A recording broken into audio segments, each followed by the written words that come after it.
आप सभी को मेरा प्रणाम। और मैं बहुत थैंक्सफुल हूँ कि आप लोग इतने अधिक संख्या में आए मेरा नाटक देखने के लिए, जो कि बहुत ही पैनिक माहौल चल रहा है। और हम नाटक के लिए ज़्यादा विलंब नहीं करेंगे। जो परंपरा है दीप प्रज्वलन के लिए, मैं हमारे जो आज के कार्यक्रम के मुख्य अतिथि हैं श्री आर.के. सिंह जी को मैं मंच पर बुलाना चाहूँगा। उनके साथ अज्ञानी जी, मनीषा झा हाईकोर्ट में वकील हैं, एडवोकेट हैं, आशुतोष जी और रविंद्र सिंह गंगवार जी और अनिल कुमार वर्मा जी। और मैं अपने संस्था के संरक्षक धर्मेंद्र कुमार मौर्य जी से निवेदन करूंगा इन सभी महानुभावों को मंच पर लेके आए।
मैं हमारे जितने भी महानुभाव हैं सेंटर में आ जाएं। और मैं हमारे जो मेरे संरक्षक हैं श्री रविंद्र सिंह गंगवार जी से अनुरोध करूंगा कि हमारे जो आज के मुख्य अतिथि हैं आर.के. सिंह जी को हमारी संस्था की तरफ से मां सरस्वती की प्रतिमा स्मृति चिन्ह के रूप में लेकर के उन्हें भेंट करें।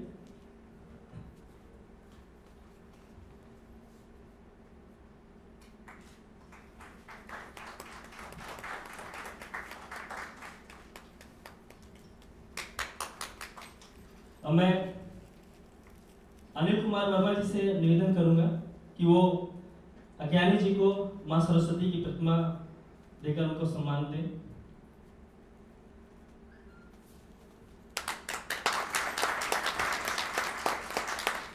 और मैं अपने संस्था के संरक्षक धर्मेंद्र कुमार मौर्य जी से चाहूंगा कि वो आशुतोष जी को मां सरस्वती की प्रतिमा देकर उन्हें सम्मान करें।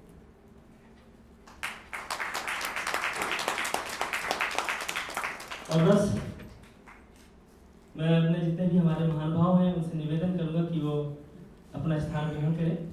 और बस हम नाटक कुछ ही पलों में शुरू करेंगे। धन्यवाद।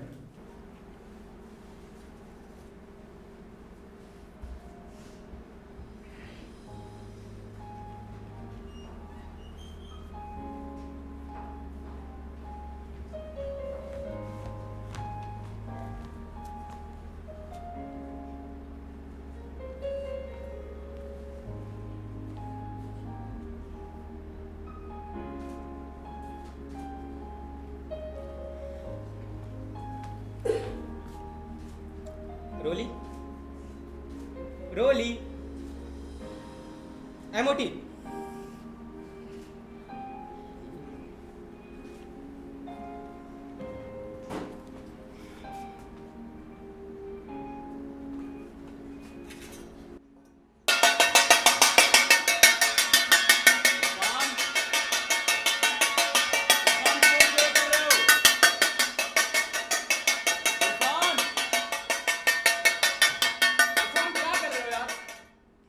थाल बजा रहा हूँ और क्या। अरे वो तो मुझे भी दिख रहा है थाल बजा रहे हो, लेकिन क्यों बजा रहे हो? क्या बेटा हुआ है? आजकल क्या बेटा और क्या बेटी, फिर थाल बजाकर खबर सुनाने के दिन तो लग गए भाई। अब तो इंटरनेट है इंटरनेट। तो क्यों बजा रहे हो थाल? लोगों को जमा कर रहा हूँ। लोगों को जमा कर रहे हो, लेकिन क्यों? इलेक्शन में स्पीच देनी है क्या? उसके लिए तो भाड़े के लोग चाहिए, और हम ठहरे रंगमंच के कलाकार, हमारे पास इतने पैसे कहाँ हैं? तो फिर कुछ नहीं, एक कहानी लाया हूं। मंच पर तो थी ही, अब नुक्कड़ नाटक में भी कहानी आ गई। कहानी? कैसी कहानी? किसकी कहानी? घर घर की कहानी, बहुआ की यानी माँ की, अम्मा की, अम्मी की, आई की कहानी, बहुआ की कहानी। बहुआ की कहानी? हाँ, बहुआ की कहानी और थाली की कहानी। बहुआ, थाली, अच्छा, बाबूजी की थाली की कहानी। हाँ, बाबूजी की थाली की कहानी, जो असल में है बहुआ की कहानी, इस बहुआ की।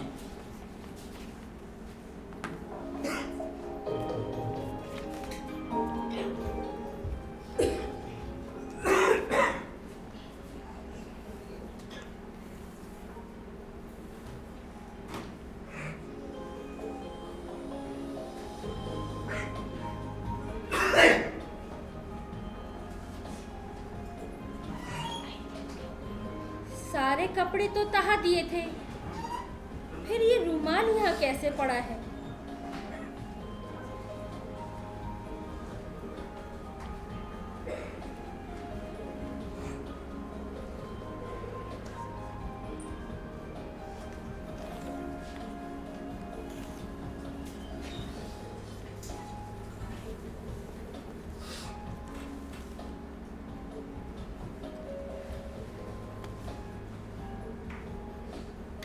दाल, सब्जी, रोटी, चावल, सब कुछ तो था, फिर क्यों? चटनी भी रखी थी। दाल में अच्छी घी की झोंक ने पूरे कमरे को महका दिया। कितनी बार कहा है कि अपशकुन होता है, जूते चप्पल सीधे रखे जाने चाहिए, पर नहीं, करे कौन? मैं हूं ना करने के लिए।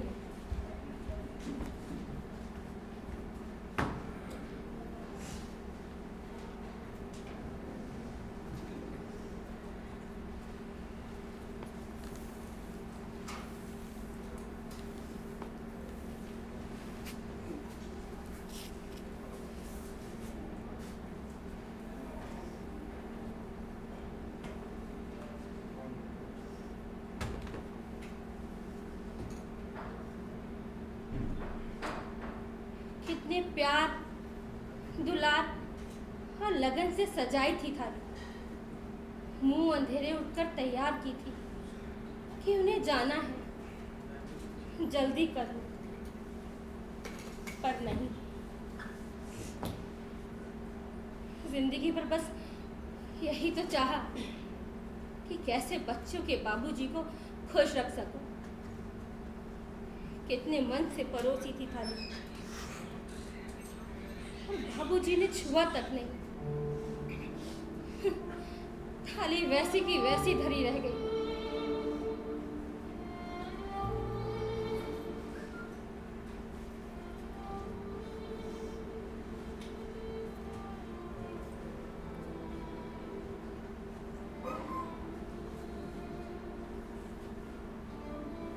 साठ पार कर चुके हैं बाबूजी, पर उनकी ठसक वही 30 वाली। अरे 15 साल की तो थी जब इस घर में गौना होकर आई, और बाबूजी रहे होंगे यही 25-26 साल के। तब से ही इस घर को सहेजती और संवारती चली आ रही हूँ। रोज सूरज उगने पर बस एक ही काम,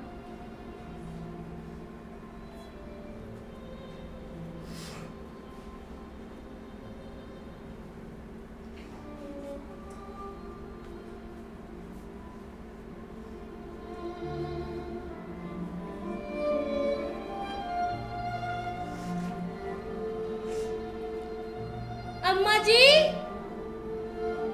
जी, धीरज दा, ये शिल्पा तो आई नहीं है, ये अम्मा कौन बनेगा? यार अब तक तो आ जाना चाहिए था, ऐसे कैसे चलेगा? और सुधांशु भी अभी तक। सुधांशु को छोड़िए, पहले कोई शिल्पा बनो यार। शिल्पा या अम्मा?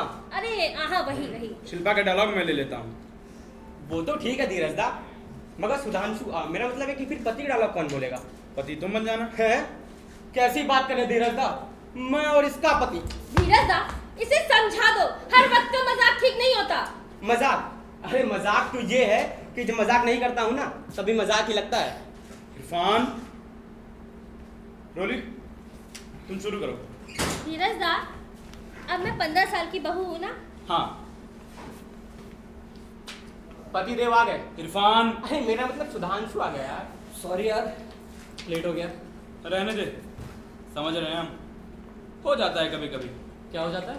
यही कि हॉस्टल के कमरे का दरवाजा बंद हो और इंसान पीट पीट कर थक जाए, लेकिन दरवाजा खुलने का नाम ही ना ले। देख लो धीरज दा इसको, साले का दिमाग कहाँ जा रहा है। अरे यार, मैं सीधा अखबार के दफ्तर से आ रहा हूँ। तो शिल्पा कहाँ है? अरे मुझे क्या पता, कह तो रहा हूँ सीधा अखबार के दफ्तर से आ रहा हूँ। आज तो उसकी कोई क्लास भी नहीं थी। हम तो आने दो, हम लेते हैं उसकी क्लास। अरे वो धीरज दा, ऊपर वाली भाभी पूछ रही थी कब तक आओगे। हाँ ठीक है।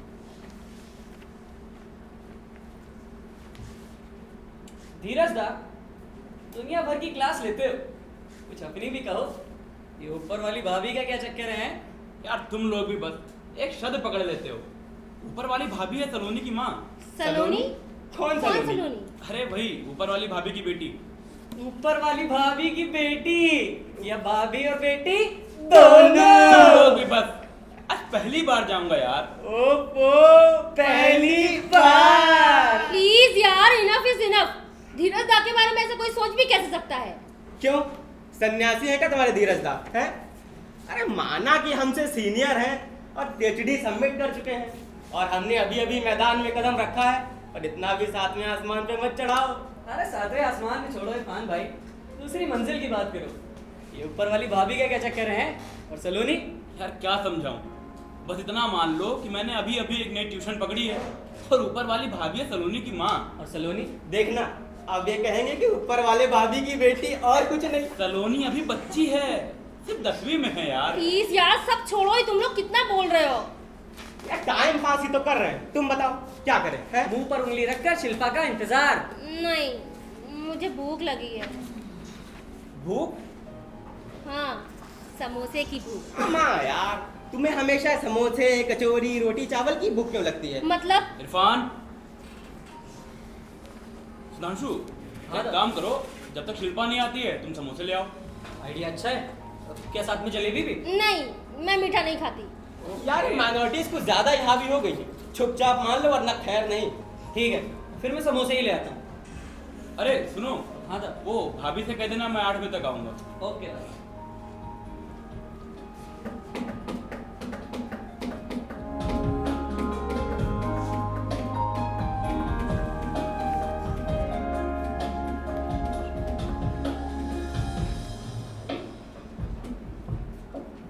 धीरज दा, तब तक इससे कहिए ना कि ये चाय बना दे।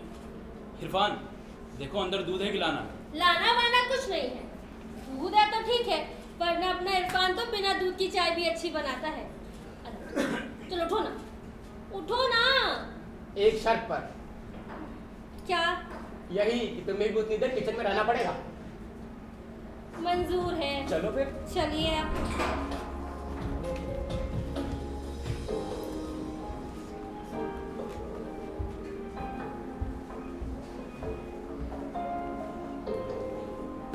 धीरज, अरे बेटा धीरज। नानी माँ, आप आइए आइए, बैठिए।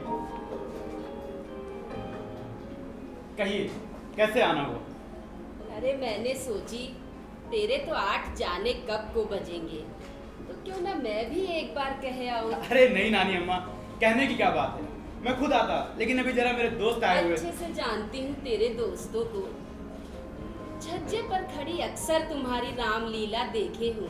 रामलीला? अच्छा वो।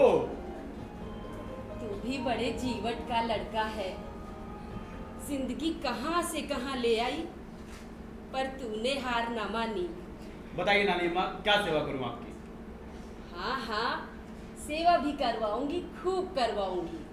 अरे तेरी माँ को गोदी जो खिलाया है मैंने, प्रभु उसे सुरग दे। नरक तो बेचारी भोग कर ही सिधारी यहाँ से। तेरे नाना नानी ने माँ बाप की तरह पाल पोस कर बड़ा किया तुझे। हाँ नानी अम्मा। तेरी माँ का घर वाला दूसरी करके बैठ गया और तेरे नाना नानी इतनी मुश्किल से उन्होंने एक मकान बनवाया। बड़ी मुश्किल में बसा बसाया घर, उसको भी ताला लगवा कर दम लिया। मरा ये ताला कब टूटेगा? अब दीवानी मुकदमे इतनी जल्दी कहाँ खत्म होते हैं नानी? हाँ बेटा, एक पुश्त मर खप जाए तब जाकर फैसले होते हैं जायदाद के। तो तेरी नानी भी बेचारी इसी गम में चल बसी। भली आत्मा थी, जगहसाई बर्दाश्त न कर पाई। जीना मरना सब ऊपर वाले के हाथ में होता है, आप भी तो कहती हैं ना। सो तो है, शुक्र है परमात्मा का, तेरे रहने को ये गराज और आंगन ही सही कुछ तो है, वरना तेरे दोनों मामा विलायत जाकर बस गए। ये भी ना होता तो तू कहाँ जाता? क्यों नानी अम्मा, फिर मैं आपके घर आ जाता। अरे हाँ हाँ, जब जी चाहे तब आ जा, वो भी तो तेरा ही घर है। मैं कह रही हूँ चीनी का डब्बा तुम मुझे दे दो। नहीं दूंगा। मैं कह रही हूँ मुझे तो तुम चीनी नहीं का दूंगा डब्बा। यार, ये गलत बात है यार। मैं कह रही हूँ चीनी का डब्बा तुम मुझे दे दो। नहीं दूंगा। रुको सुनो, चाय मैं बना रहा हूँ कि तुम बना रही हो? तुम बना रहे हो मगर चीनी तो अगर मैं- मगर कुछ नहीं, डगर संभालो अपनी, समझी? इरफान मैं कह रही हूँ चीनी का चाय डब्बा। मैं बना रहा हूँ तो चीनी भी मैं ही डालूंगा, यहाँ आपकी नहीं चलेगी, समझी? चीनी मैं डालूंगी अपने हिसाब से, कह दिया मैंने। तुम चीनी का डब्बा मुझे अरे दोगे? सुन, अरे नानी अम्मा, आप कब आई? आज तू घूंघट में बड़ी जचे थी। अच्छा, वो घूंघट में? हाँ। अरे हाँ, जब तुम लोग वो अपनी नौटंकी कर रहे थे ना। अच्छा, वो तो मैं बहुआ का रोल कर रही थी। बहुआ? कौन है तेरी माँ है क्या? हाँ, माँ मेरी नहीं, हम सब की माँ। राम जाने कैसी बातें करते हो तुम लोग। और तू थाल बजा बजा कर नाक में दम किए था। क्यों बजावे था थाल? अरे अम्मा, वो लड़की हुई थी ना, इसलिए। लड़की हुई थी? हाँ अम्मा, पहले वो लड़के के होने पर ही थाल बजता था ना। अरे बेटा, अपने अपने ढंग है। कहीं बच्चे होने पर थाल बजावे हैं, कहीं लड्डू बांटे हैं, कहीं नाई और नाउन घर घर जाकर कहे आवे। पर नानी अम्मा, लड़की के पैदा होने पर भी क्या मिठाई बढ़ती है? हाँ, लक्ष्मी आई का शोर जरूर होता है, यानी बेटी पैदा होने के साथ ही धन की उम्मीद। अरे बेटा, क्या लड़का और क्या लड़की, मुझसे पूछ। एक बेटा था, पैसा कमाने ऐसा दुबई गया मानो कभी जन्मा ही ना था। सालों हो गए, न बीवी और बच्ची की सुध, न बूढ़ी माँ की। वो तो भगवान भला करे मेरी बहू का, जो 2 वक्त की रोटी देती है और हारी बीमारी पूछ लेती है। वरना बेटा तो इस भवसागर में ऐसा पटक गया कि माँ तू जी और चाहे मर, तेरी किस्मत, चाहे तो सड़कों पर भीख मांग। अब तू ही बता, ऐसे बेटे का तिलक करूं क्या? अरे गैस पर कुछ चढ़ा है क्या? Oh my God! कहा था कि दूध मत उबालो, अरे तो मैं इंग्लिश टी पिलानी थी ना, इसलिए। अब जली हुई टी पिलाओ। अच्छी रौनक लगी रहती है तेरे घर पर। बेटा, हाँ नानी अम्मा। एक अरज है मेरी। अरे ऐसे क्यों कह रही हैं आप? हुक्म करिए। अरे हुक्म देने लायक मेरे बेटे ने छोड़ा ही कहाँ। पर हाँ, तू भी तो बेटे जैसा ही है। तो फिर बताइए ना, क्या बात? बेटा तू सलोनी को संभाल ले, आजकल उसकी तबीयत ठीक नहीं रहती। उसके बड़े भाई जैसा है, इसलिए कह रही हूँ। क्यों, क्या हुआ? पता नहीं, सुबह शाम छत पर अनबनी सी टहला करती है। न खाने पीने की सुध, न पढ़ाई लिखाई की। अरे अभी तो बच्ची है वो। तेरी नजर में बच्ची है, उस मर्दुए ने उसे बच्ची समझा ही कहाँ। कौन, किसने? अरे वही तो बताने आई थी तुझे। सोच सोच कर थकी जाऊं हूँ, किससे कहूँ। घर घर मटियाले चूल्हे। सलोनी बेचारी बदकिस्मत है जो मेरे बेटे के घर जन्मी। उस निकम्मे ने माँ और बीवी तो क्या, बेचारी बच्ची पर भी कभी तरस न खाया। लेकिन इस बात को तो अरसा हो गया नानी। हाँ, मेरी नानी कभी कभी बताया करती थी। उसे तो सब पता था। मेरी बहू अक्सर उसके साथ बैठा करती थी, पर आंसू पोंछने के सिवा कोई कर भी क्या सकता था। नानी माँ, क्या बात थी, आप बताइए। अरे बेटा, नरेंद्र घर आता जाता था, उसी समय बेटा गया हुआ था। मैंने सोची यही कुछ मदद करेगा। तो उनका कुछ पता चला? अरे पता ढूंढने ही तो निकले थे। उसने कुछ एक चिट्ठियां यहाँ वहाँ लिखी, पर कुछ निकल कर नहीं आया।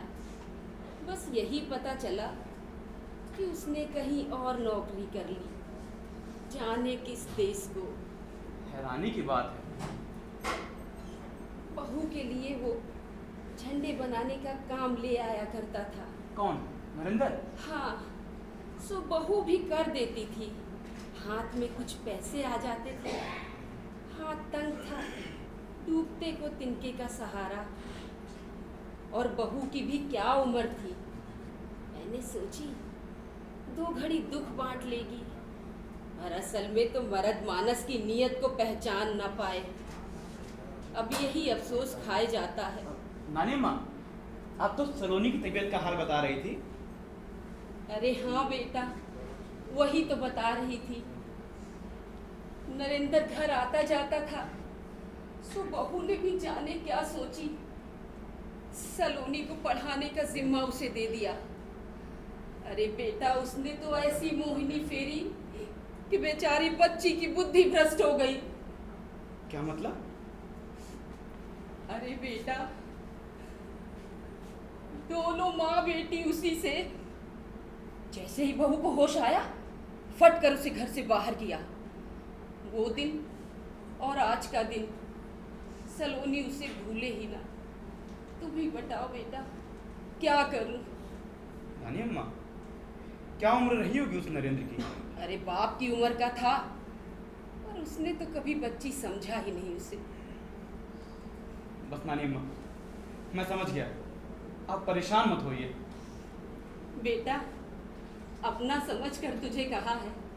कब से कलेजे में ये दर्द दबाए बैठी थी, पड़ोस में किसी से जिक्र गरम समोसे हाजिर हैं। ये समोसे आ गए।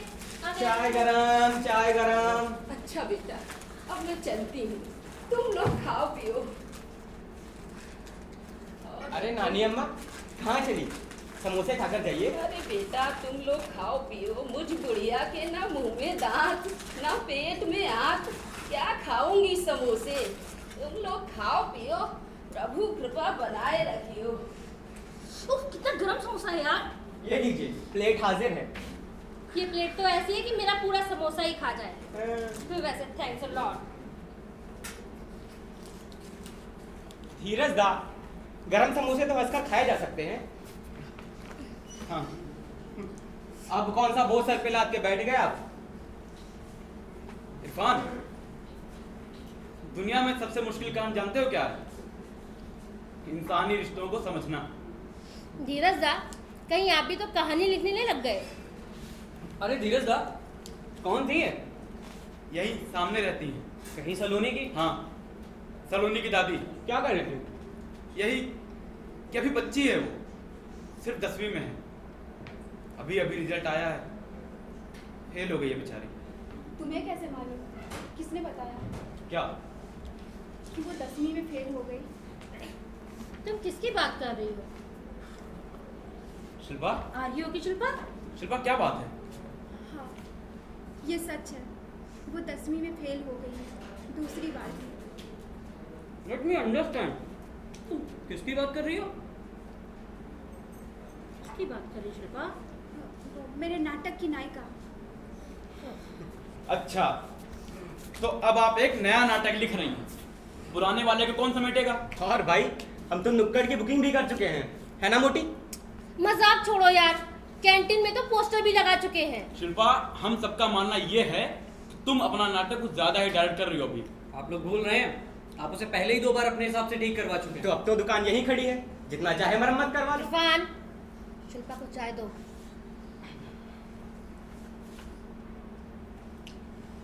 शिल्पा, नहीं, मन नहीं है। हम ये नुक्कड़ नाटक नहीं करेंगे। Please don't take it otherwise. अनुवाद की भाषा में नत्था ना ले। मैं ये कह रहा हूँ कह कि मैं भी कुछ रही हूँ। सुनेंगे? कोई सुनेगा? हाँ, लो। क्यों ना हम अपने नुक्कड़ नाटक में लड़की से जुड़ी हर समस्या, बार ये नुक्कड़ नाटक ही क्यों? क्योंकि हम लोगों में लड़कियों से जुड़ी समस्या, लड़कियों से जुड़ी समस्या के बारे में जागरूकता लाना चाहते हैं, उन्हें संदेश देना चाहते हैं, चेतना, अवेयरनेस। शिल्पा, संदेश क्या सिर्फ नुक्कड़ नाटक ही दे सकता है, और वो भी थाल बजा बजा कर। पर लिखा तो वो तुम्ही ने है। जागरूकता क्या नुक्कड़ पे बिकने वाली मूंगफली है जिसे मंच पर ले जाना मना है? तुम कहना क्या चाहती हो? मैं एक नए प्लॉट पर काम कर रही हूँ और वो नुक्कड़ नाटक करते नहीं है, पर अपनी बात किसी न किसी तरह ये भी पहुँचाता है। मैं चाहती हूँ कि झकझोर कर, हिला कर रखते दर्शकों को।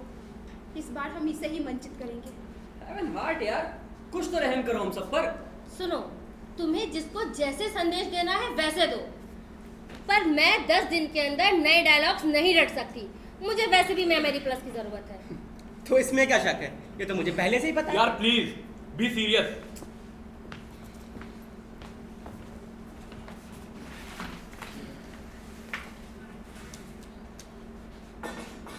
सच बात ये है कि मैं अपने नए प्लॉट पे कुछ इतना इन्वॉल्व हो गई हूँ कि फिलहाल नुक्कड़ नाटक या किसी भी नाटक को जी नहीं पाऊंगी। वाह, क्या बात! टेक इट और लीव इट। आप तो निर्माण की अवस्था में चली गई। यार तुमने तो बहुत जल्दी गियर बदल दिया और तेजी से दूसरी सड़क पर भी चली गई। अरे हम सब कहाँ जाएंगे? अपनी अपनी ये पीएचडी के साथ ही तुम्हारे संवादों के पहाड़े के हम रोज बदलेंगे। शिल्पा प्लीज आराम से बताओ क्या चल रहा है तुम्हारे मन में।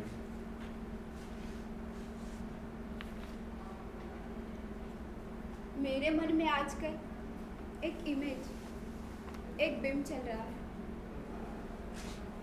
अफ्रीका के जंगलों में एक पेड़ पाया जाता है, रक्तपाई पेड़, खून चूसने वाला पेड़। जो भी उसके साए में आता है वो झुककर उसे साया देने की आड़ में उसका खून पी लेता है, खून चूस लेता है। तथ्य है या कल्पना? ये मामला तो और भी ज्यादा सीरियस हो गया यार। अरे कोई है? एक गर्मा गर्म कड़क चाय पेश की जाए। मुझे लगता है आज की सभा यही रोकनी चाहिए। शिल्पा, तुम बहुत टेंस लग रही हो, तुम्हें आराम की जरूरत है। पता नहीं कैसे इंटेंस। अब छोड़ो भी, इस बारे में कल ही बात की जाए तो अच्छा होगा। शिल्पा, वैसे तुम सोच लो, जो भी हो हम सब हैं तुम्हारे साथ। तो मैं चलती हूँ। ये क्या बात हुई? अभी तो आकर बैठी हो। मैं तो वैसे भी मेरा मतलब है कि मैं रिहर्सल के लिए नहीं आई थी। पर जब आ ही गई हो तो रोली, तुम शिल्पा शिल्पा। रुको, मैं साथ चलता हूँ, तुम्हें छोड़ दूंगा। नहीं, मैं चली जाऊंगी। शिल्पा रुको, अरे शिल्पा, शिल्पा रुको तो। सुधांशु, यार तुम अपने आप को ट्रेजेडी किंग समझते हो, है ना? पर असल में हो कॉमेडियन। क्या मतलब? साले वो निकल गई, तू पकड़ पकड़ नहीं सका। कह देता हूँ एक दिन हाथ से निकल जाएगी। ये कभी नहीं बदलेगा। सब कुछ बदल जाता है, बस वक्त वक्त की बात।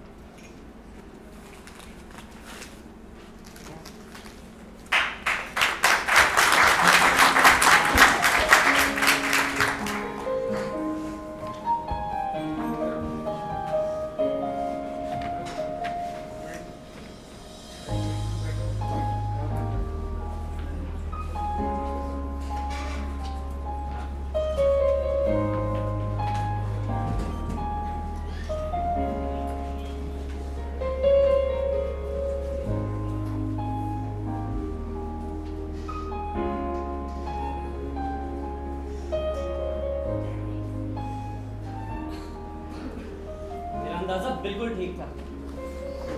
आखिर यहीं मिली तुम। कैसी हो? ठीक हो, बस वो नाटक। जानता हूँ, लेखन में व्यस्त हो।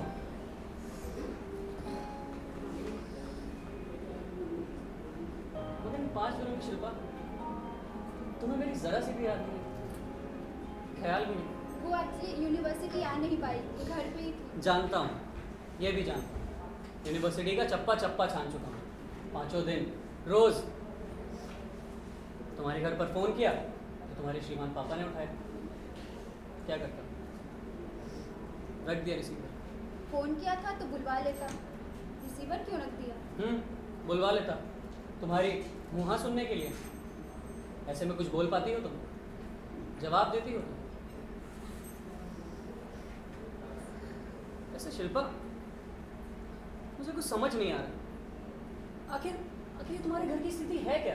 वो छोड़ो ना यार, अपना अपना घर, अपनी अपनी स्थिति। मानता हूँ तुम्हारा घर है, पर उस घर में शिल्पा मेरा भी तो कुछ है ना। मेरी शिल्पा, उस हक से तो पूछ ही सकता हूँ ना तुमसे। सुधांशु, मैं तुम्हें हर्ट नहीं करना चाहती, मगर क्या शिल्पा, मगर क्या? ऐसे कैसे चलेगा? और कब तक चलेगा ये सब? बताओ। ऐसा तो नहीं कि पहली बार तुम कुछ लिख रही हो, तुम पहले भी लिखती आ रही हो। और हाँ, जानता हूं तुम्हें उस समय स्पेस चाहिए होता है, तुम कुछ अलग थलग सी रहती हो। मगर इस बार बात वो नहीं है। कहना क्या चाहते हो? तुम्हें पहले ऐसा कभी नहीं पाया मैंने। तुम इतनी ऑफ हो कि बस कहीं खोई रहती हो। मिलते हैं तो लगता ही नहीं कि तुम वो शिल्पा हो। शिल्पा, क्या बात है? क्या घर में किसी बात को लेकर टेंशन ना हो? नहीं सुधांशु। माँ कैसी? क्या माँ की तबीयत को लेकर परेशान हो? नहीं। फिर? पापा की। पापा की? सुधांशु, मैं इंसान को समझना चाहती हूँ, पुरुष को। पुरुष को? अरे तो समझ लेना, उम्र पड़ी है। रिश्तों के लेवल से अलग पुरुष को। अरे तो हमारे रिश्ते पर भी कौन सा भी कोई लेवल लगा है? सुधांशु, कहीं जाकर क्या सब पुरुष एक से होते हैं? तुम्हें सबसे क्या शिल्पा? मैं सब जैसा नहीं हूँ क्या? काफी नहीं है? शिल्पा, शिल्पा मैं कह चुका हूँ, मेरे घर वाले तुम्हारे बारे में जानते हैं। मैं सब कुछ बता चुका हूँ। 3-4 महीनों की बात है बस। जैसे सबमिट करते ही मैं एक एनजीओ ज्वाइन करने वाला हूँ, फिर सब कुछ तय। मेरा यकीन मानो, उसके बाद तुम जैसा कहोगे हम वैसा ही तुम्हें करें। नहीं लगता किसी भी रिश्ते का हम सिर्फ उतना ही हिस्सा देख पाते हैं जो हमारी आंखों के सामने होता है या पेश किया जाता है? क्या मतलब? जैसे यहाँ से मैं तुम्हारा चेहरा देख पाती हूँ, पर तुम्हारे कान नहीं, बायां कान तो बिल्कुल ही नहीं। शायद हम दो अलग अलग बातें कर रहे हैं। ये लीजिए, यहाँ कुंजों में लीला चल रही है और हम हैं कि नाटक के लिए बेहाल भटक रहे हैं, अपने नाटककारों को खोजते हुए। क्या शिल्पा, कितना बोर करके रखा है तुमने? पहला नाटक लटका दिया, आज ही धूप में तार पर चिमटी लगाकर, और दूसरे का अता पता नहीं। डिसाइड यार। कहाँ रहती हो तुम शिल्पा? है शिल्पा, इन सब चीजों से बाहर निकलो। तुम लिटरेचर वालों के साथ ये बड़ी दिक्कत होती है, फिलोसफर से बने घूमते रहते हो खोए खोए से। अगर हिंदी है तो कवि बनना, और उर्दू है तो शायर बनना पक्का समझो। हैं? क्यों भाई, हम क्या तुम्हें कभी नजर आते हैं? तुम्हें तो ऊपर वाले ने किसी और ही पेन से बनाया है। फिलोसफी में भी होते तो ऐसे ही होते। ऐसे कैसे? जैसे हो और कैसे। एनीवे, तुमसे तो बाद में बात करेंगे। अभी तो शिल्पा, भाई कुछ बताओगी शिल्पा कि अब क्या नया लिख रही हो? यानी लिखने वालों की भाषा में कुछ बन पड़ा क्या? कुछ बन नहीं रहा, कुछ टूट रहा है। अच्छा, प्लॉट क्या है? कुछ नहीं, यानी बस एक बिंब था मन में, वो बिखर गया। सुना था लताएं पेड़ से आश्रय पाती है, पेड़ अपना सत्व देकर उसका सहारा बनता है, पर कुछ हवा की लताएं भी होती है जिन्हें आश्रय के नाम पर पेड़ निकल जाते हैं। भाई बहुत ही ज्यादा गहरी बातें करने लगी हो तुम। सुधांशु भाई संभाल ले इसको। शिल्पा, नाटक के बारे में कुछ खुलकर बात करना चाहोगी? अभी कहाँ, पहले समेट तो लूं, अभी अंत भी कहाँ मिला। चलो, हमारी तरफ से शो खोलो पत्ते, आज सब मिलके ढूंढ लेते हैं। पर अभी कैसे हो सकता है? क्यों भाई, हम सब तो तैयार हैं। आखिर प्रॉब्लम क्या है? लाइब्रेरी की कुछ किताबें लौटानी है। अरे यार, लंच के बाद लौटा देना। नहीं, एक्चुअली मिस्टर सिंह से किताब ढूंढने के लिए कहकर आई थी, वो लंच से पहले इशू करवानी है, वरना फिर। वरना क्या शिल्पा, यार तुम अवतार सिंह की फिक्र मत करो। अरे अपना यार है वो, जो चाहोगी किताब इशू करवा दूंगा। नहीं इरफान, मैंने उन्हें इतनी अर्जेंसी दिखाई थी और अब मैं ही समय पर नहीं पहुंचूं तो ठीक नहीं लगता। अच्छा ठीक है, पर कल शनिवार है, कल तुम धीरज दा के अड्डे पर जरूर आओगी। वहां हम इस नाटक के बारे में डिस्कस करेंगे। पर अभी तो अंत भी नहीं मिला, तो फिर यार कुछ दोस्तों पर भी छोड़ा करो। तो मैं चलती हूँ। अरे, सुनो, ये क्या सुधांशु जैसा थोपड़ा बना रखा है तुमने, हैं? तुम तो ठीक ठाक हुआ करती थी। अरे कुछ मुस्कुराओ, मुस्कुरा भी लो, हैं? शिल्पा हमारे कहने पे तो कभी नहीं मुस्कुराई हो। ऐसा ही अरे है। शिल्पा कल शाम को आओगे? शिल्पा तुम्हारा भी कुछ नहीं हो सकता। जब तक यार अंत नहीं मिलेगा ये सब ऐसे ही चलता रहेगा। साले अपनी सोच, मुझे तो लगता है कि तेरा ही अंत होने वाला है। क्या बकवास कर रहा है तू? बकवास नहीं कर रहा हूँ, अक्ल की बात कर रहा हूँ। साले वो अंत अंत करके चली गई, तू उसके अंत के चक्कर में आ गया। तू कहना क्या चाहता है? तुझे क्या लगता है कि अंत कोई मसला है? यानी यानी तुझे नहीं लगता है कि शिल्पा खुद एब्सर्ड नाटक का एक पात्र होती जा रही है? यार हम लोग की नाटक मंडली का क्या होगा? कुछ नहीं जी, ठप। और क्या, फिर हम दोनों मिलकर गोलगप्पे बेचेंगे। मैं नहीं, सिर्फ तुम ही बेचोगे। जे आपका साथ हो तो हम कुछ भी बेचने को तैयार हैं। यार मामला कुछ उलझता जा रहा है। तो मियाँ सुलझाओ ना, हैं? देखो इरफान, हर वक्त का मजाक ठीक नहीं। जिंदगी सिर्फ मजाक नहीं। तो जिंदगी सिर्फ बिसूरना भी नहीं है। अरे अपना तो यही स्टाइल है। अब तुम्हें कौन समझाए, और तुम्हें तो थीसिस और अखबारों के दफ्तर के फेरे लगाने से फुर्सत ही नहीं है। यानी क्या है? तुम्हारे कुछ भी समझ में नहीं आएगा ना। अब कहना क्या समझाओ। चाहते हो तुम लोग? यार तुम्हें नहीं लगता है कि शिल्पा कुछ अलग बिहेव कर रही है? सही कह रहे हो तुम, कई दिनों से देख रहा हूँ। मैंने देखा क्लासेस बंक कर रही है, कॉलेज नहीं फोन भी पहुंच करो रही तो है। बात ही नहीं करती है। सिर्फ हाँ ना, या फिर एक लंबी चुप्पी। मैंने भी महसूस किया है, उस घर में कुछ तो एबनॉर्मल सा है। कोई भी वहां जाए तो बहुत अच्छे से वेलकम नहीं होता। उसकी माँ भी बेचारी कई सालों से बिस्तर पर लगी है। शिल्पा और उसकी बहन देखते ही अचकचा से जाते हैं। उसके पापा भी बस हाँ हो सकता है यार, पर सुधांशु ये सब बहाने हैं। बहाने? यार तुम्हारे मिलने के ठेहे और भी तो होंगे, हैं? देखो इरफान उसे भाई, बुलाओ और बात करो। बात को समझो। देखो मेरी बात को बहुत ध्यान से समझो। इरफान भाई तुम समझ नहीं रहे। मियाँ समझाओगे तभी तो समझेंगे। इतना आसान नहीं है इरफान। तुम कैसे समझाऊं तुमको? बस इतना समझ लो कि आंख में कुछ गिर जाए तो उसे निकालना नहीं चाहिए। पानी के एक दो छपके ही काफी होते हैं। निकालने से आंख लाल हो सकती है और वहां जख्म भी हो सकता है। अबे तो निकालने और रगड़ने की अहमक कौन कह रहा है, हैं? पर अपने हाथों से पलके खोलकर प्यार बड़ी फूक भी तो मारी जा सकती है। कभी कभी कुछ और नहीं, अपनी पलकों का बलाक में चला जाता है। यार इरफान तुम मेरी जगह होते तो क्या करते? मैं तुम्हारी जगह होता तो जैसे तैसे उसकी प्रॉब्लम समझने की कोशिश करता, जड़ को, प्रॉब्लम की जड़ को, और सबसे पहले उसे घेर कर धीरज दा के यहाँ लेकर आता। जो तुम कल करोगे उसे लेकर आओगे, किसी भी तरह, समझे या नहीं? मैं हाँ। मैं कैसे? कल तो छुट्टी है, उसे घर से आना होगा। सुनो, इससे कुछ नहीं होने वाला। कल शिल्पा को मैं लेकर आऊंगी अपने साथ। देखता हूँ अभी कहाँ है, शायद लाइब्रेरी में होगी। रोली बैग देना मेरा जरा। चलो चलिए इरफान, मिलता हूँ। हाँ okay bye. Bye bye. Bye. Irfan चल ना, कैंटीन चल, बहुत भूख लगी है। ये तुम्हें हमेशा भूखी लगी रहती, वैसी होगी खा खा के। हाँ, कम से कम तुम्हारी तरह तो नहीं हूँ मैं। किस? ऐसी। अब चल रहे हो कि लेके चलूं साथ में? चलो अच्छा। चलो।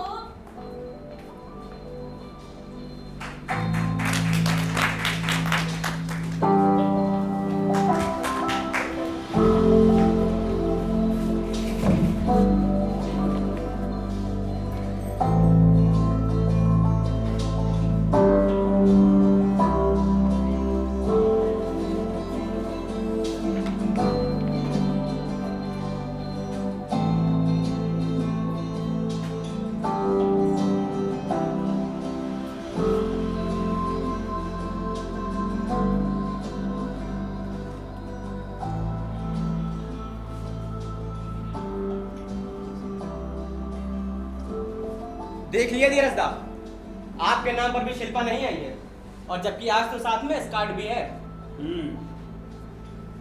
लगता है समस्या गंभीर है। सुधांशु, ये नया नाटक क्या कोई उसकी पर्सनल प्रॉब्लम है? ऐसी तो कोई बात नहीं, पर शिल्पा कह रही थी कि उसकी पड़ोस की किसी सहेली ने उसे एक डायरी दी है, उसको लेकर थोड़ा अपसेट। यानी ये नाटक उस डायरी पर बेस्ड है तो कुछ ऐसा ही। अभी सब कॉन्सेप्ट लेवल पर है या कुछ लिखा भी है? शुरुआत हो चुकी है, बहुत एक्सटेंसिव नोट्स है उसके पास। संवाद सही सुना है मैंने। तो और क्या चाहिए?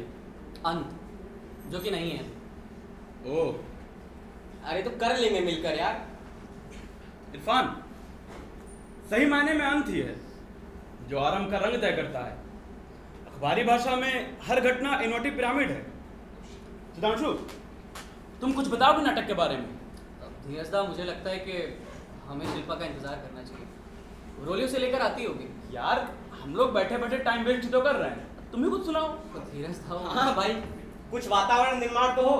बताओ, विद एक्शन सुनाओगे या विदाउट एक्शन? यार, मुझे लगता है कि हमें शिल्पा का इंतजार करना चाहिए। मियाँ इतना भी संकोच क्या कर रहे हो हैं? अब शिल्पा को एतराज थोड़ी करेगी, खेलना तो हम ही को होगा। बताओ, क्या बताया शिल्पा ने?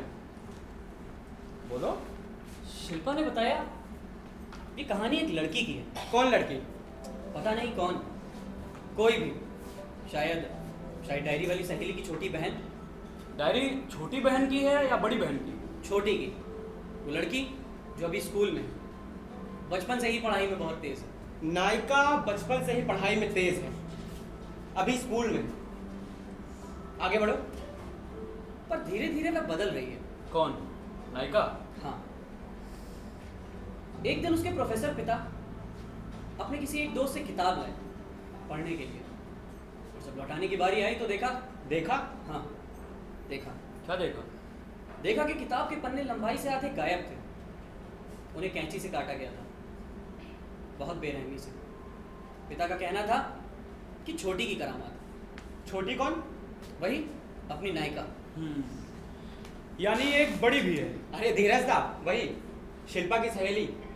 हाँ, घर में 2 बहनें हैं। सुधांशु, छोटी पर बड़ी ने जो इल्जाम लगाया, क्या वो सच था? क्या मालूम, वो तो कबूल ही करने को तैयार नहीं। देख छोटी, मैं तुझसे आखिरी बार पूछ रही हूँ। तो आखिरी बार में क्यों पूछ रही हूँ मुझसे? छोटी तो समझती क्यों नहीं? तो क्यों मेरे पीछे पड़ी है? कहा ना, मुझे कुछ नहीं पता है। तो फिर किसने? मुझे क्या पता? देख छोटी, किताब थी पापा की, वो भी कोहली अंकल से बोरो की हुई। वो तो काटने से रहे। माँ कब से बिस्तर पे है, बच्ची में। अब बता। मैं क्या बताऊँ? तू बची तो तू ही होगी। देख छोटी, मेरा हाथ उठ जाएगा। तू कितनी बदतमीज होती जा रही है। तो क्यों मेरे मुंह लग रही हो? आखिर तूने पापा की वो किताब फाड़ी क्यों? वो भी कैंची से। तुझे क्या मिला? किताब किताब किताब किताब की हाय हाय लगा रखी है। जा, अभी तो आधे पन्ने बचे, जाकर पढ़ ले। छोटी,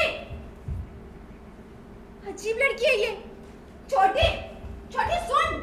छोटी, किताब थी क्या? कोई नॉवल थी, नॉवल का नाम? याद नहीं। अरे तो याद कर। दिमाग पर जोर डाल। शायद धधकती रेत या धधकती आग। अम्मा यार, फिर वही शायद। बात तो एक ही है, धधकती आग। पर एक की नहीं, कईयों की है। मतलब? कुछ दिनों बाद देखा गया कि उस नॉवल की तरह पिता के रैकों में रखी सभी किताबों का वही हश्र हुआ, यानी फटी थी। ठीक उसी तरह किताब के सारे पन्ने लंबाई में आधे गायब। हाँ, बड़ी बेरहमी से काटे गए थे। पर एक बात समझ में नहीं आई, पिता को शक छोटी पर ही क्यों था, जबकि घर में एक बड़ी बेटी भी थी। उसकी एक हिस्ट्री थी। हिस्ट्री? हाँ, हिस्ट्री। जाने कहाँ रख दी मैंने? कल ही तो पापा चेन लगा कर दिए थे। कहाँ ढूंढूं? एक तो ऐसे इस घर में न जाने क्या क्या होता रहता है। रैक पर रखी किताबों को कैंची जाकर खुद ही काट आती है। कहाँ ढूंढूं मैं?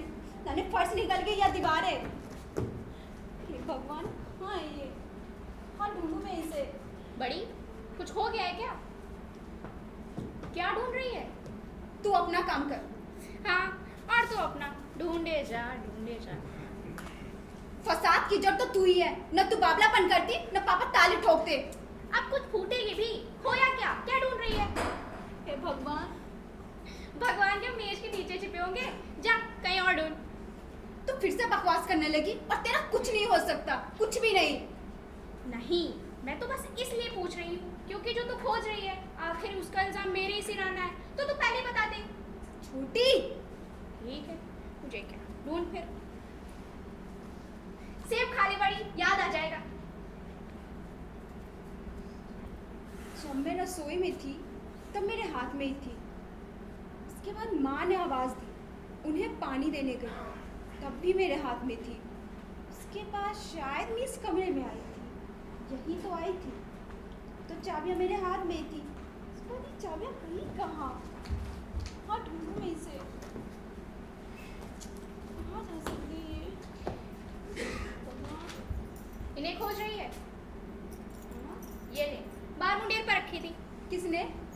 कमाल है यार, तेरे हाथ में थी तो तूने ही रखी होगी, या ये भी मेरे ही से। छोटी, क्यों? क्या तेरी चाबियां वहीं रहने देती? नहीं, मेरा मतलब था तूने पापा की वो किताबें क्यों फाड़ी? तो चाबियां संभाल। छोटी, तू समझती क्यों नहीं? मैं तेरी बहन हूँ, इसीलिए। बहन है तो मेरी बात मान जा, लौट जा नानी के घर, वही है तेरा घर। और हाँ, यहाँ की चाबियां ना भूल जा तू। तू कैसी हो गई है? कभी कुछ कभी कुछ। और मैं क्यों लौट जाऊँ नानी के घर? मेरे भी पापा का घर है ये। पापा छोटी, अजीब लड़की है ये, कभी कुछ कभी कुछ। छोटी, छोटी सुन, छोटी, छोटी सुन ना।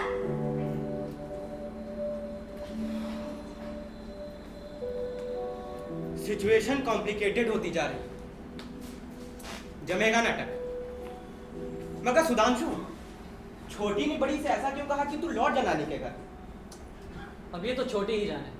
सुधांशु, तुमको हिस्ट्री बता रहे हैं। हिस्ट्री? हाँ, छोटी के बिहेवियर की। हाँ, हिस्ट्री। पहले भी ऐसे कई मौके आए। किताबें फटने की? नहीं, ऐसे ही कुछ और घटनाएं। ओह, तब छोटी घर में अकेली थी। बड़ी कहाँ गई थी? असल में बड़ी तो यहाँ रहती ही नहीं थी, नानी के घर पली बड़ी थी। वो तो हाल ही में बुलाई गई थी, माँ के लकवा मार जाने के बाद। सबसे बड़ी यानी दीदी की शादी के बाद। जस्ट अ मिनट, तो फिर बेटियां हुई 3। नंबर 1 दीदी, नंबर 2 बड़ी और नंबर 3 छोटी। हाँ, मगर अब तो 2 ही हैं। दीदी की शादी हो चुकी है। यार ये बड़ा कंफ्यूजिंग हो रहा है। दीदी को कोई नाम दे दो। पर शिल्पा ने तो दीदी ही बताया था। मगर हम कुछ और कहेंगे। कुछ और? अनु दीदी। करेक्ट, हम दीदी को अनु दीदी कहेंगे। तो सुधांशु, तुम बता रहे थे कि दीदी यानी अनु दीदी की शादी हो चुकी है। हाँ, शादी हो चुकी है। सुधांशु, सुधांशु, हाँ? तुमको हिस्ट्री बता रहे थे। हाँ, हिस्ट्री। यूं तो ये सब घटनाएं कर गुजर चुकी होती, मगर छोटी की डायरी ने इन्हें एक नया एंगल दिया। एक मिनट, छोटी डायरी लिखती थी? अरे यार, बता तो चुका है, नाटक उसी डायरी पर बेच है। यही कुछ लगभग 1.5-2 साल से लिखती आ रही थी। डायरी कम और जीवनी अधिक। डायरी पिता के हाथ लगी? नहीं, तो असल में किताब के पन्ने फट जाने की घटना से बड़ी बहन कुछ अपसेट सी थी और छोटी के रवैये से परेशान। इसीलिए उसूलन गलत होते हुए भी उसने छोटी की कॉपी किताबों की तलाशी लेना छोड़ दिया। छोटी के सामने? नहीं, जब छोटी सो जाया करती रात में, और तभी उसके हाथ आई एक होमवर्क की कॉपी, जो असल में थी छोटी की पर्सनल डायरी।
मेरे गंदे पापा।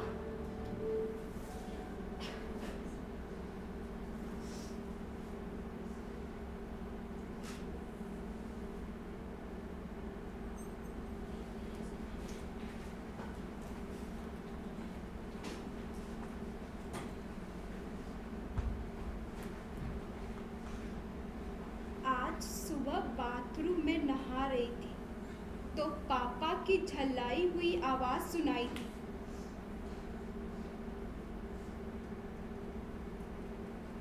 तुम ये अपना एक साइड कदम लिए बैठी रहती हो। अरे घर पर ध्यान दो, घर पर। अरे सुन रही हो? मैं मुंह पे साबुन लगाए बावरा से पूरे घर में फिर रहा हूं। आखिर ये मेरी सेविंग रेजर गई कहां? अरे कहां गई वो? अरे कुछ बोलोगी भी? ऐसी बातों पे तो तुम सबको साफ सूंघी जाता है। अरे एक लौंडा को पैदा किया नहीं तूने जो मेरा सेविंग रेजर ले ले, फिर ये रेजर गई कहां? अरे कोई बोलेगा भी नहीं। जब और बोला है कि मेरे चीजों को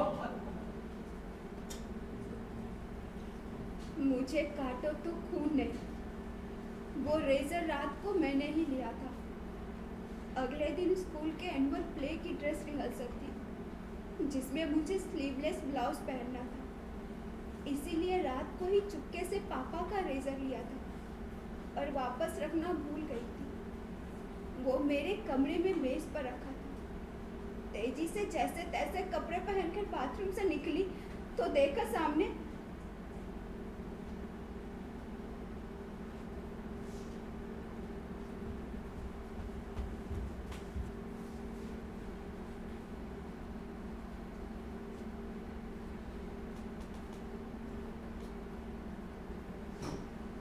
तो ये तुमने लिया था? इधर तो देखो।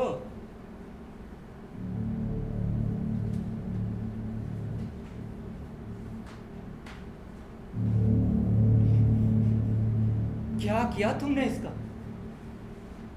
बोलो, बताओ ना, क्या किया? बताओ बताओ, क्या किया? बड़ी जल्दी है क्या जाने की तुम्हें?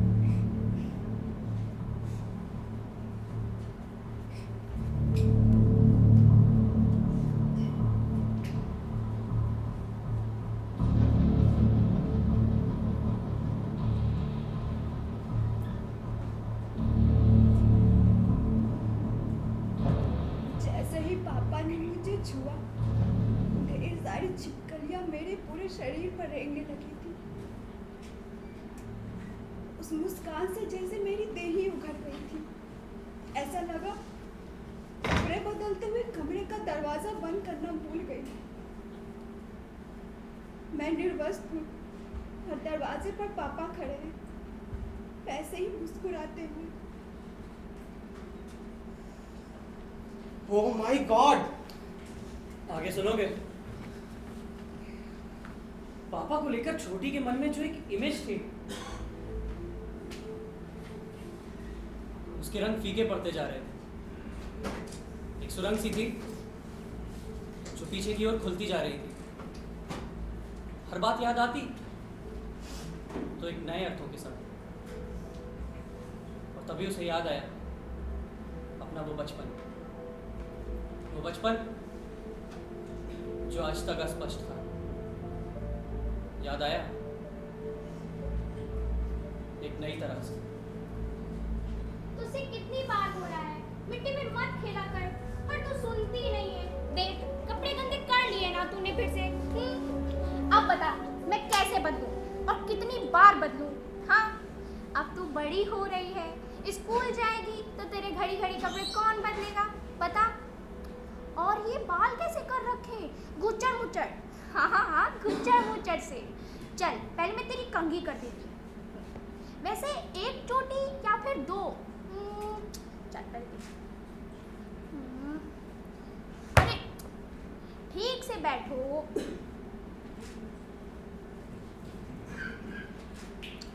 क्या हुआ, रो क्यों रही है? दर्द हो रहा है? चल अनु दीदी के पास चलते हैं। मैं उनसे कहूँगी कि तेरी चोटी बना दे, ठीक है? जब वो बनाएंगी तो तुझे बिल्कुल दर्द नहीं होगा। चलो, अब तेरी चोटी बन जाएगी तो अच्छी लगने लगेगी फिर से।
ये आप क्या कर रहे हैं? तेरी माँ की कमी को पूरा कर रहा हूँ। ये गलत है पापा। कुछ गलत नहीं है।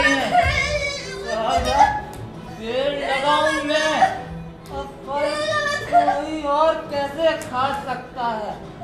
जब फल मैंने लगाया है तो पेड़ मैं खाऊंगा। प्लीज पापा, प्लीज प्लीज प्लीज।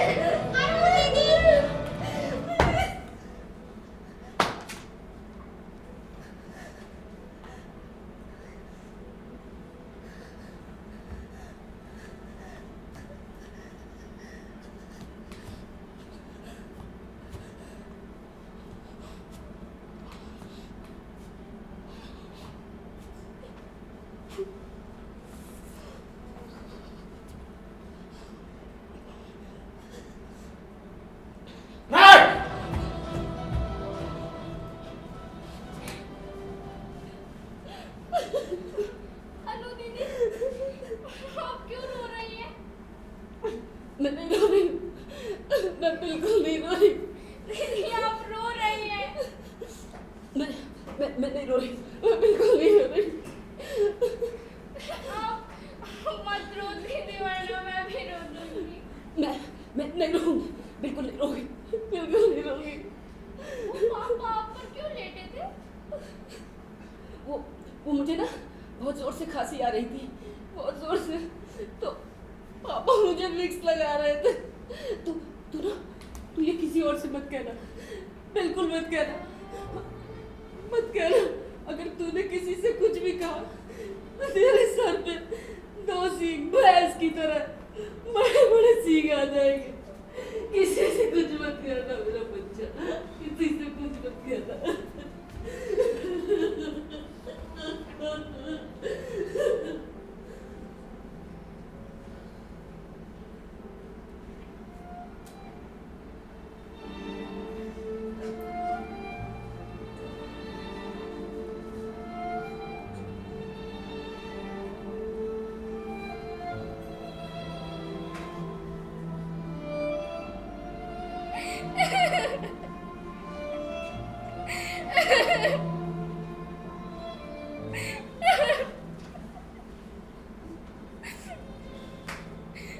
उस दिन के बाद से मैं बहुत सहम चुकी थी।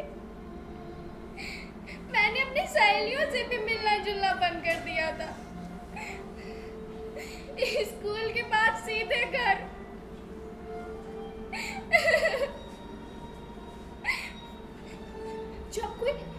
जब कोई लड़की या टीचर मुझे डर कर देखती तो ऐसा लगता जैसे फिर सींग उग रहे।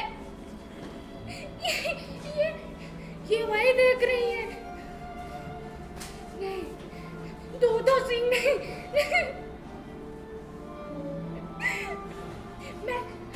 मैं खुद को कहीं छिपा देना चाहती थी, पर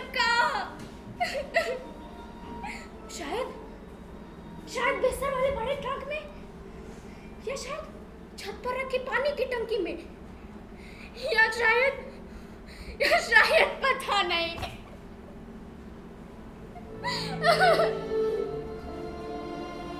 लेकिन दुनिया से दूर।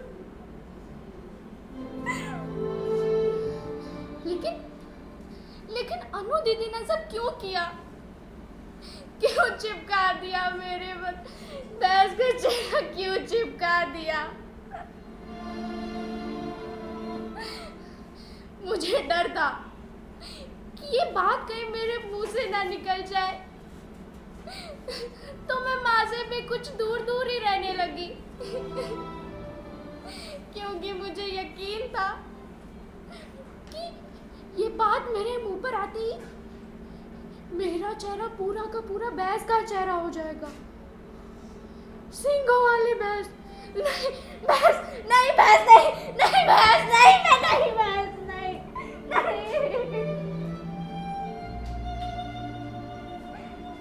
अब मैं अनु दीदी के आसपास रहती, अनु दीदी से भी खुद से कभी अलग ना करती। मैं यहाँ वहाँ होती तो फौरन आवाज लगाती, पर बीए के बाद अनु दीदी की शादी कर दी गई। वो चली गई हमेशा के लिए। मैं और अकेली हो गई, बिल्कुल अकेली। नानी के यहाँ से जब बड़ी छुट्टियों में घर आती थी तो मेरा मन उससे न जुड़ पाता।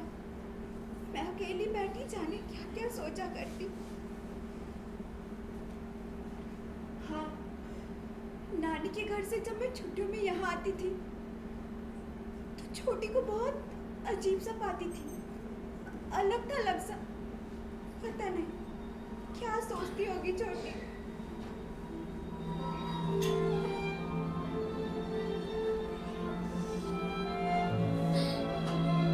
मैं कहाँ जाऊं? किससे कहूं? जी चाहता है किसी से ना मिलूं, अपने आप को कहीं रख दूं, सबकी गंदी नजरों से दूर।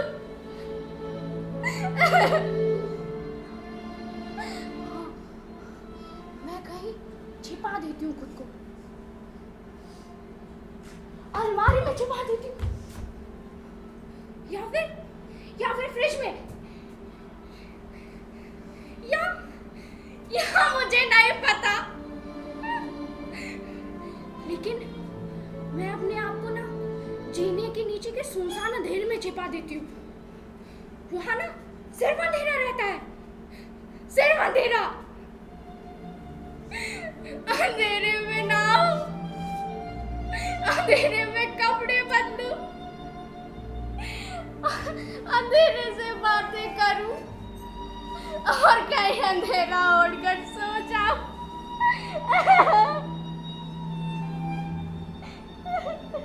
पढ़ाई में बिल्कुल मन नहीं लगता। 9वीं में फेल हुई, जैसे तैसे 9वीं पास की, तो फिर 10वीं में फेल हो गई।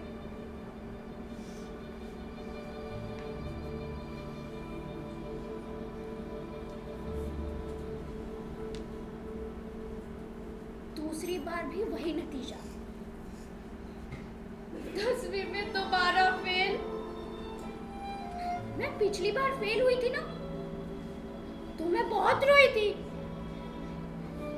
इस बार तो रोना भी नहीं आया, एक क्या आधा आंसू भी नहीं। अब सब बेकार लगता है, सब बेकार लगता है। अनु दीदी चली गई, माँ बिस्तर पर है और हमेशा बिस्तर पर ही रहेगी। और बड़ी वो अपनी नहीं लगती, बिल्कुल नहीं लगती। और पापा, हाँ पापा के पास आज हम सक्सेना अंकल आने वाले, मेरे रिजल्ट का मातम मनाने। बोतल खोलकर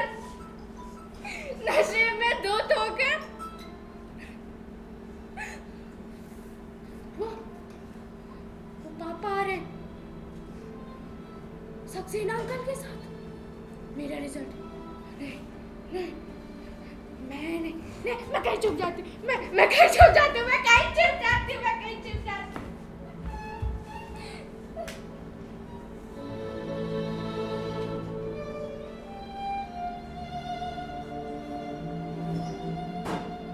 डायरी का आखिरी पन्ना है ये।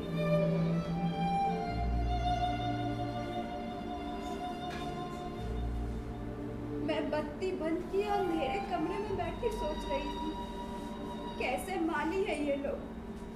मुझे अब सब तरफ अंधेरा नजर आता है, गहरा अंधेरा, पापा की रंगी काली मूंछों से भी काला अंधेरा। अब स्कूल भी गया, अब पापा पढ़ाएंगे। ओह, ये सारे बदन पर लिजलिजा सा क्या है, जैसे बरसात के बाद जंगली केंचुओं का कोई ढेर उग गया हो। नहीं, मैं ऐसा नहीं होने दूंगी, मैं ऐसा नहीं होने दूंगी, मैं ऐसा नहीं होने दूंगी। मेरी बहन, मेरी प्यारी बहन, तू अकेले ही सब चीज सहती रहे, सब कुछ सहती रहे। मैं ऐसा नहीं होने दूंगी। खामोश क्यों हो गए? अंत में क्या हुआ? अंत तो अभी लिखा ही नहीं है। सवाल ये है कि इसका अंत आखिर होगा क्या? Sorry guys, we are late. चलो खास सभी समोसा ब्रेक, काम शुरू करते हैं।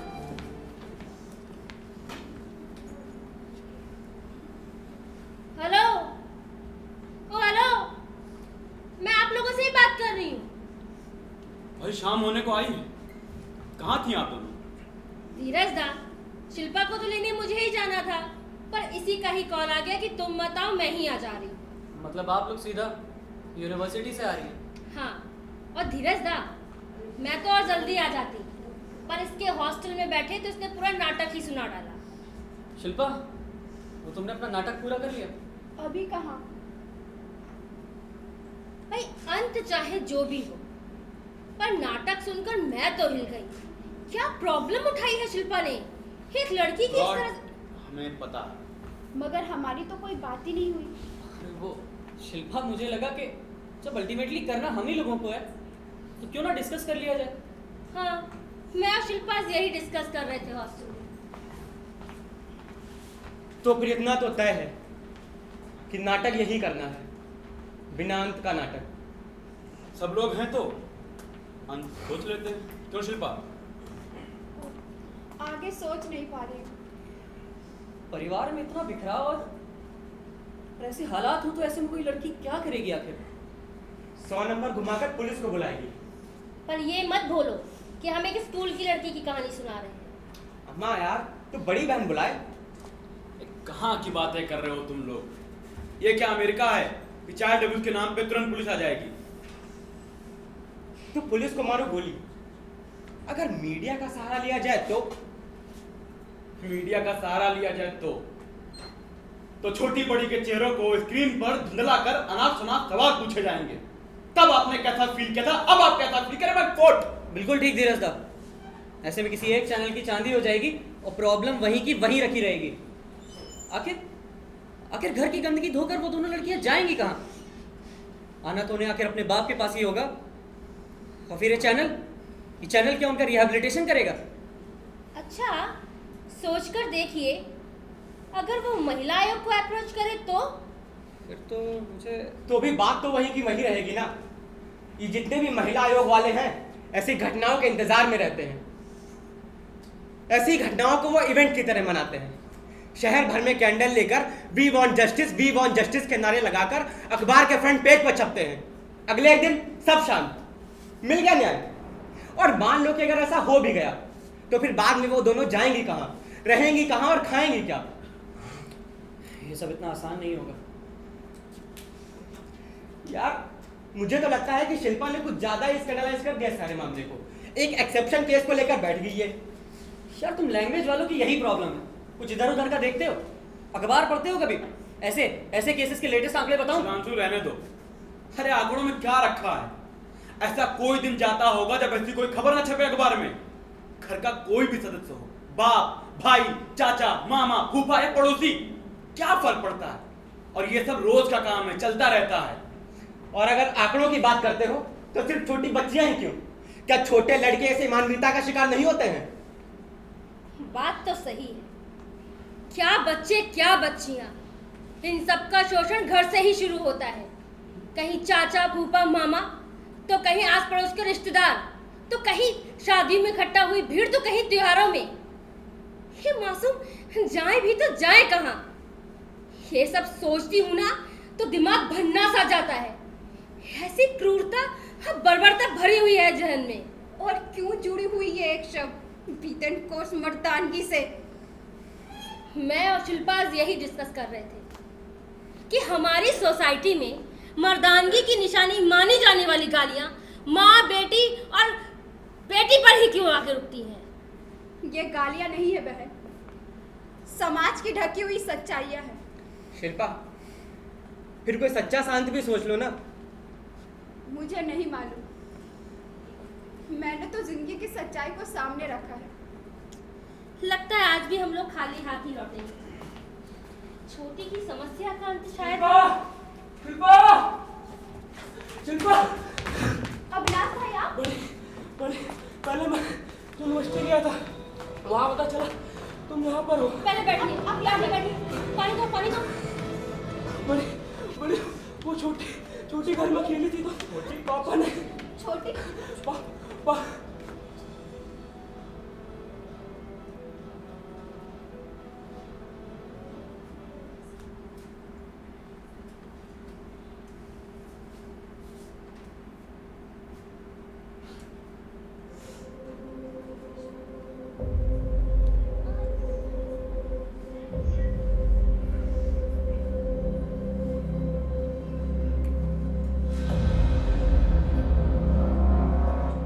गुड़िया से खेल रहे हो, अब मेरे साथ खेलो।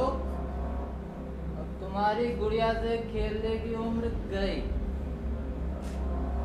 मुझे नहीं खेलना आपके क्यों साथ। नहीं खेलना?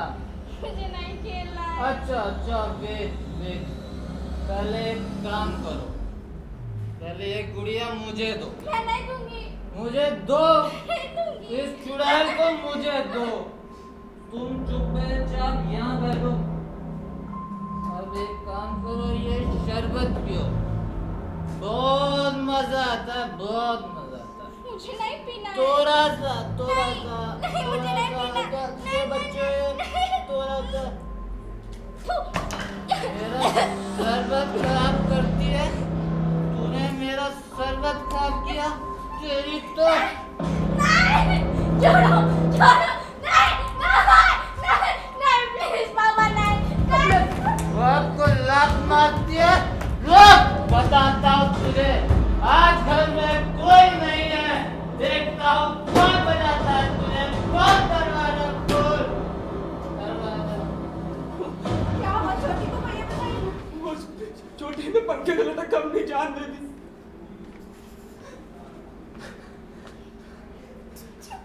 शिल्पा, शिल्पा, शिल्पा,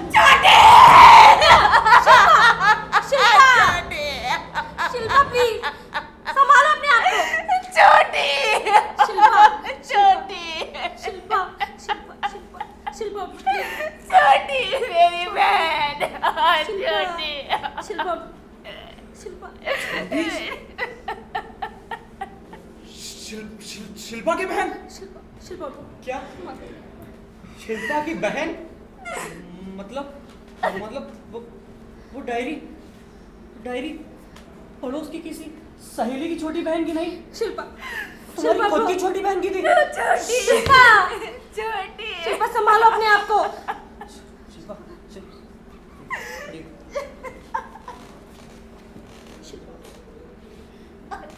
अंत ढूंढने निकले थे, लेकिन ऐसा अंत नहीं, ऐसा अंत नहीं। क्या ये ऐसे कैसा होता अंत है? रहेगा? कैसे मिलेगा हमें यह? नहीं नहीं चाहिए ऐसा अंत यार। ये अंत हमें मंजूर नहीं।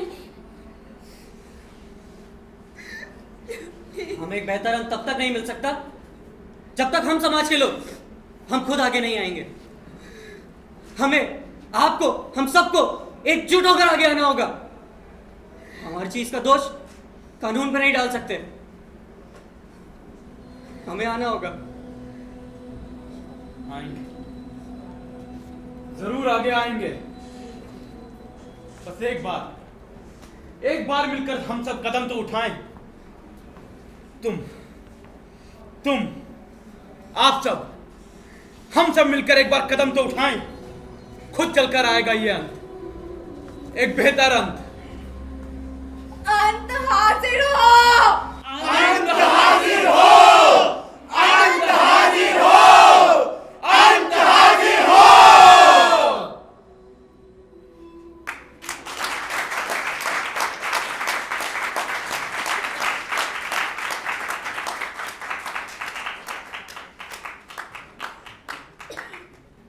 तो ये थी हमारी आज की प्रस्तुति, अंत हाजिर हो।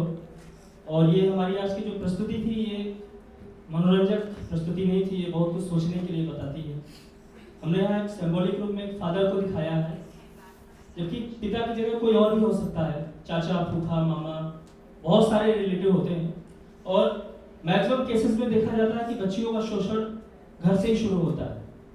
कहीं मेलों में, कहीं परिवार में अगर फंक्शन है, शादी विवाह है या त्यौहार है, और बच्चियां बेचारी संकोच बस कि ये फूफा का लड़का है, चाचा का लड़का है, वो कह नहीं पाती है। और अगर वो कहने की कोशिश भी करती है तो माँ बाप या जिससे भी कहती है वो उसे डांट देती है। तो इसके लिए हम, और अगर वो बेचारी जाए और कहें तो क्या आपको लगता है उसे न्याय मिल पाएगा?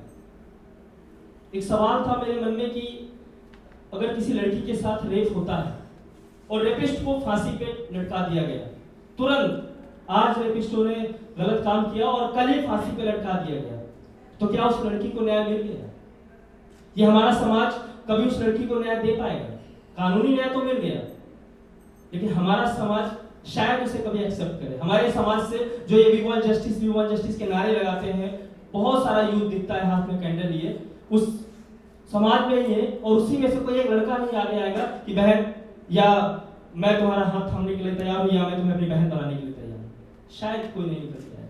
और जब तक हमारी सोच ऐसी नहीं हो पाएगी कि हम गुनहगार, वो हो ही नहीं सकती, क्योंकि उसके साथ जबरदस्ती की गई है, लेकिन गुनहगार वही मानी जाती है, सजा जिंदगी भर वही भुगतती है।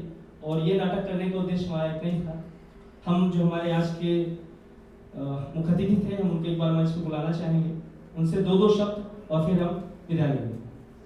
आज इस विजय बेला एक कदम खुशियों की ओर द्वारा प्रस्तुति कर दिया गया। मैं विशेष तौर से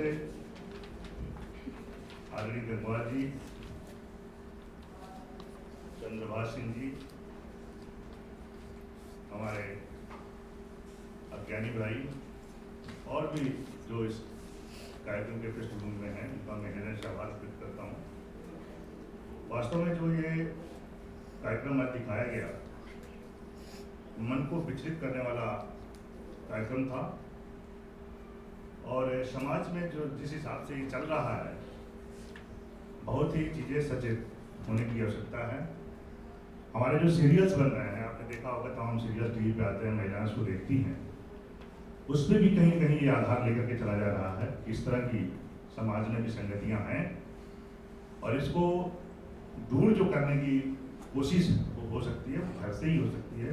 पेरेंट्स के संस्कार हैं, मदर फादर के संस्कार हैं, भाई बहन के संस्कार हैं घर में। आपने छोटा सा देखा होगा कि एक पिता जो है किस तरह ड्रिंक करता है, और ड्रिंक करने के बाद किस तरह अपने होश आवास खो देता है। और मैं समझता हूँ कि मैंने अपने 35-36 साल के जो जागरूकता वाला जो हमारा पीरियड था, उसमें देखा भी है कि इस तरह की घटनाएं घटित होती हैं। और जब व्यक्ति जब उसका गार्जियन इस तरह का काम करता है, तो मैं समझता हूँ कि और भी जो उसके जैसे भी उस प्ले में कहा गया था कि वो श्रीवस्ती कला आ रहे हैं, तो एक तरह से वातावरण जो है प्रदूषित होता है। मेरा ये मानना है कि हमें अपने बच्चों को, अपने परिवार को ऐसे संस्कार देने होंगे जो इस तरह के भाव या वातावरण बनता है उसको हम कैसे संघर्ष के रूप में लें, कैसे उसको दूर करें। और मैं ये 100% कह सकता हूँ कि अगर बेटियां हमारी मजबूती से उसका विरोध करें तो किसी में दम नहीं है, किसी में उसकी औकात नहीं है तो वह कोई कुकृत्य कर पाए। हमें अपनी बेटियों को, अपनी बहनों को ऐसा मजबूत बनाना होगा। और मैं ये समझता हूँ कि ये जो आज प्ले प्रदर्शित किया गया, ये वास्तव में उस समाज का आईना है जिसको हमें दूर करने की आवश्यकता है। मैं आप सभी को इस कार्यक्रम में पधारने पर हार्दिक स्वागत अभिनंदन करता हूँ। और विशेष तौर से चूँकि जो चंद्रभाष सिंह जी हैं, ये मेरे पिताजी प्रिंसिपल हुआ करते थे इंटर कॉलेज में, उसी क्षेत्र को बिलोंग करते हैं और जिस कॉलेज में मैं पढ़ा हूँ उसी के ये परीक्षा अपना वहाँ दिए हैं और भगवती कॉलेज में पढ़े हुए हैं। तो मुझे भी एक थोड़ी मन में ये था कि चंद्रभाष सिंह के कार्यक्रम में जरूर देखूंगा। और मैं अपने कृषि विभाग में ढेर सारे कार्यक्रम, कृषि कुंभ, तमाम कल्चर प्रोग्राम होते हैं, मैं कोशिश करूंगा कि इनको भी, इस ग्रुप को भी उस कार्यक्रम से जोड़ करके मैं इनको फाइनेंशियली जो मदद हो सकती है उसको मैं देने का प्रयास करूंगा। मैं शुभ अवसर पर 5,000 रुपये देने का अगर स्वीकार करें तो 5,000 रुपये इस प्ले को सहर्ष प्रदान करने की इच्छा व्यक्त करता हूँ। बहुत बहुत धन्यवाद।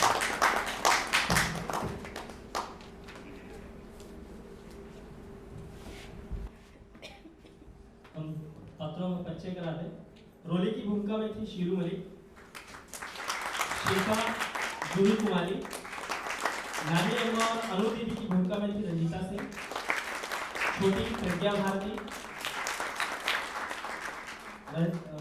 इसके बाद इरफान आयुष पटेल, धीरज अभिषेक सिंह, सुभाषु अमन गंगोलिया, पिता की भूमिका में थी तारा प्रेती, अविनाश तरुण कुमार यादव, और जो नृत्य शुरुआत में हुआ था जूही कुमारी और पीहू गुप्ता, और जो गायक स्टेज थे प्रकाश में थे आलोक तुमुल जी, मंच व्यवस्था में गौतम राय, पुरुषोत्तम अवस्थी, मुख्य सज्जा सचिन गुप्ता, वस्त्र विन्यास एवं मंच सामग्री नेहा गौतम, प्रस्तुति नियंत्रक जूही कुमारी रंजीता सिंह, मंच सहायक जय गुप्ता जसवंत, और सह निर्देशक थे समर साहू अंशुमान राज।